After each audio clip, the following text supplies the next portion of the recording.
Assalamualaikum warahmatullahi wabarakatuh. Perkenalkan, saya Andika Putra, guru SMKM Muhammadiyah 2 Taman Sidoarjo. Kali ini saya akan menjelaskan materi dasar listrik elektronika di kelas 10. Ya, sebelum untuk mengenalkan di materi apa saja yang harus kita jelaskan. Jadi nanti saya akan menjelaskan salah satu contoh rangkaian listrik yang biasanya digunakan di dalam rumah tangga. Peralatan ini kita akan rangkai secara paralel. Sebelum untuk mengenalkan rangkaian, kalau misalkan kita memberikan instalasi listrik apapun dalam bentuknya, jangan lupa kita harus keselamatan kerja. Salah satu contohnya adalah sarung tangan, karena sarung tangan ini bagian dari sebuah keselamatan kerja.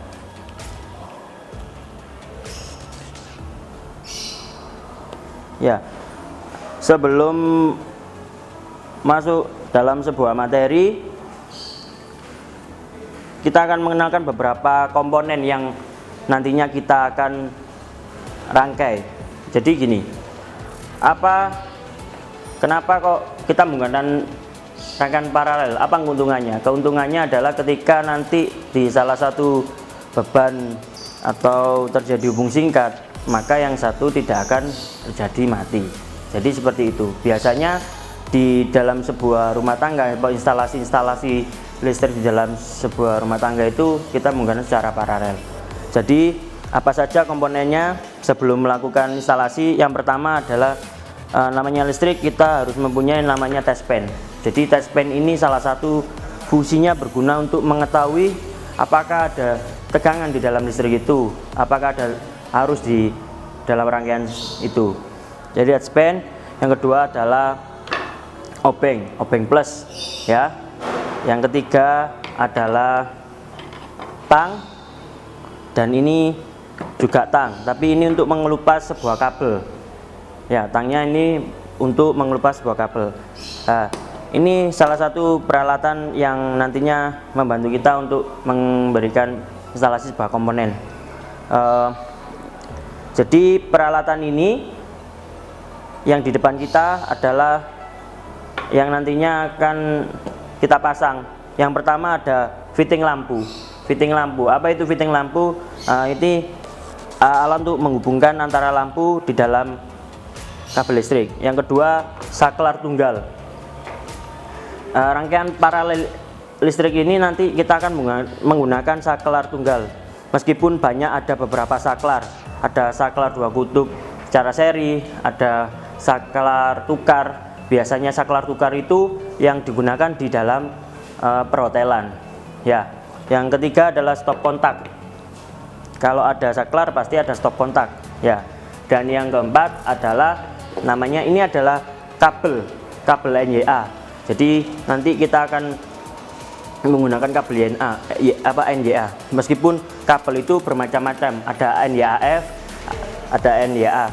Dan yang kelima, apa ini?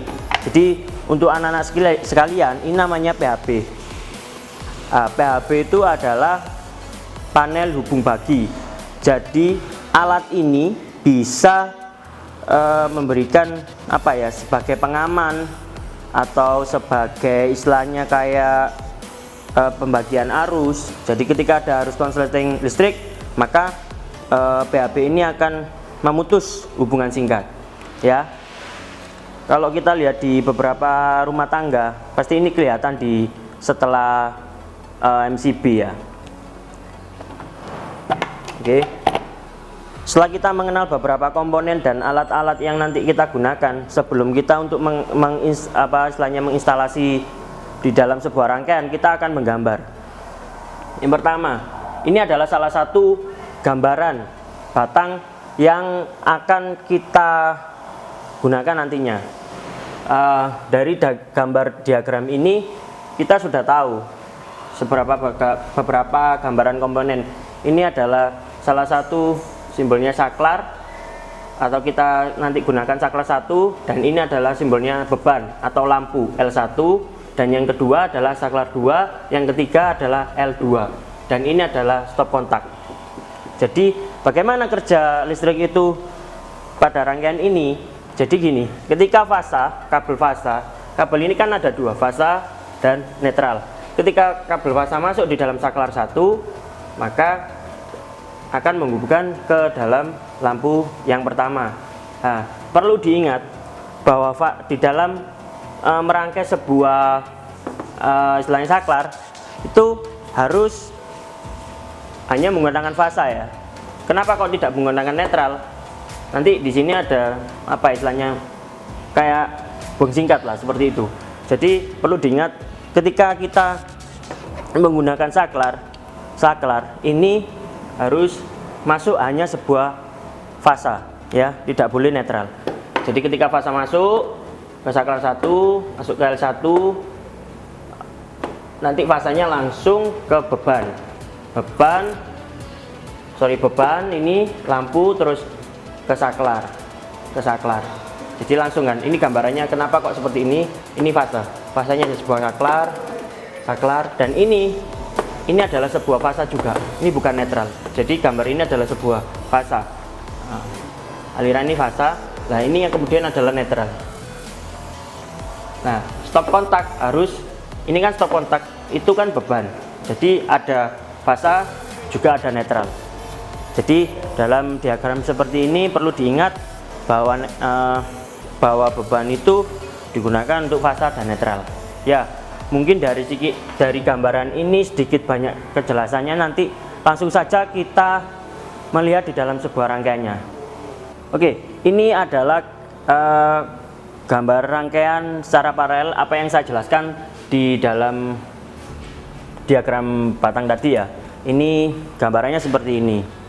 Ada BAB, ada saklar, ada lampu beban, saklar 1, lampu beban 1, saklar 2 dan L2. Ini adalah gambaran secara paralel. Kalau kita lihat secara dekat, jadi gini, ketika arus itu masuk di gardu induk, masuk BAB, panel hubung bagi, langsung dialirkan ke dalam saklar fase 1 masuk sini fasa ya kan, saklar, terus yang diteruskan ke lampu. Bisa dilihat, kita menyalakan lampu 1, kemudian kita coba menyalakan lampu 2 ya, fasanya masuk di dalam saklar 1 dan fasanya masuk ke dalam saklar 2. Nah, apa yang membedakan rangkaian seri dan paralel di dalam sebuah rangkaian listrik? Yang membedakan adalah ketika kita mematikan salah satu lampu, salah satunya masih hidup. Ini adalah salah satu contoh paralel. Nah, seandainya rangkaian itu seri, ini pasti akan mati keduanya. Ini yang menguntungkan di dalam sebuah rangkaian paralel di dalam instalasi rumah tangga. Jadi ini fungsi dari keuntungan kita merangkai secara paralel ya. Dan perlu diingat ketika kita menggunakan sebuah kabel harus menggunakan, kalau bisa menggunakan pipa PVC. Jadi mungkin itu saja yang bisa sedikit saya jelaskan mengenai rangkaian dua saklar kutub dengan stop kontak yang nantinya bisa dilanjut di beberapa materi dasar listrik elektronika. Assalamualaikum warahmatullahi wabarakatuh. SMK bisa, SMK hebat. Jangan lupa like, comment, share, and subscribe channel YouTube SMK Berita.